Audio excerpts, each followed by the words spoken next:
Bonjour à tous, en introduction de notre leçon sur les littoraux, espaces convoités, je vous propose de commencer cette leçon par une petite définition du terme de littoral, qui est un terme important que nous allons évoquer tout au long de la leçon, et pour lequel il serait intéressant que vous produisiez un petit schéma.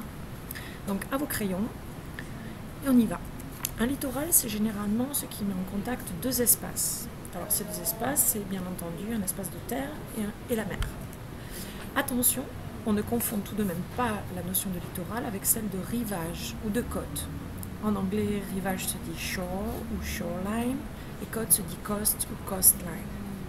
Alors, pour vous donner une illustration, par exemple ici, un paysage de littoral, le rivage ou la côte sera uniquement constitué, regardez, de cette ligne séparant la mer et la terre. Donc on ne parle pas ici de littoral, mais bien de rivage ou de côte. Un littoral, c'est une notion un peu plus complexe. Alors c'est une notion qui va mettre en valeur plutôt deux espaces plus larges. Donc un littoral, regardez, ça pourrait se définir plutôt par cette zone entre la côte et ce petit pointillé que j'ai représenté. Alors de combien est cette zone? C'est très variable. On s'accorde généralement sur une distance d'environ 15 km. Mais vraiment prenez cette distance comme un ordre d'idée. Un littoral peut avoir des tailles et des variations d'espace considérables. Alors prenons l'exemple de la côte basque. Vous voyez ici, vous reconnaissez peut-être le littoral basque entre Bidar et Biarritz. Si je veux une idée de ce littoral, eh bien, je peux représenter une flèche de cet ordre-là. Donc je vois que mon littoral va du port de Biarritz à l'arrière-pays. Donc voilà. J'ai donc un littoral qui serait plutôt représenté sous cette forme que sous la forme d'une ligne pour le schématiser. Donc utilisez sur vos schémas cette double flèche rouge comme ceci. Et je pense que certains l'ont déjà en tête. Nous sommes en train d'amener la notion qu'un littoral, c'est une interface, c'est-à-dire un espace de relation plus ou moins étendu entre une terre et une mer. Alors dans le cadre d'une interface, les deux espaces mis en relation portent un nom. L'arrière-pays, donc l'espace de terre, porte le nom d'Interland.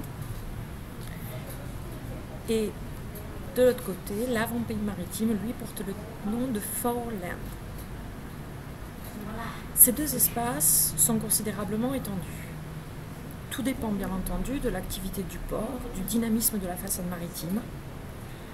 Mais généralement, un arrière-pays, alors l'espace de terre, donc l'Interland, l'arrière-pays, lui peut se porter de quelques kilomètres à peine à des centaines de kilomètres pour les façades maritimes les plus dynamiques. L'avant-pays maritime, lui, c'est encore plus complexe. Il peut être de seulement, pareil, même chose, une dizaine de kilomètres, concernant par exemple un petit port de pêche, qui a une activité assez locale, de pêche locale et qui ramène uniquement sa production dans son petit port de pêche. Et puis si on est dans le cas d'une porte très importante de la mondialisation, donc une façade maritime très dynamique, un port considérable qui est une façade ouverte vers la mondialisation, par exemple Singapour, eh bien là on peut se demander si son avant-pays maritime ne s'étendrait pas à la terre entière. Donc des tailles très variées. J'espère que vous arrivez à prendre le schéma correctement. Alors, cette interface, elle s'articule autour de points. Ces points vont être les lieux privilégiés de communication, les hubs de rencontre des différents points de communication, et bien entendu, il s'agit des ports.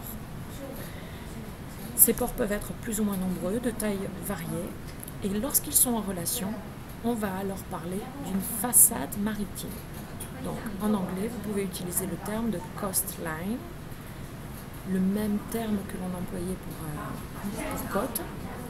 On a donc là un chapelet de ports, tous mis en relation les uns les autres par des axes de communication et qui constituent chacun des portes d'entrée de la mondialisation.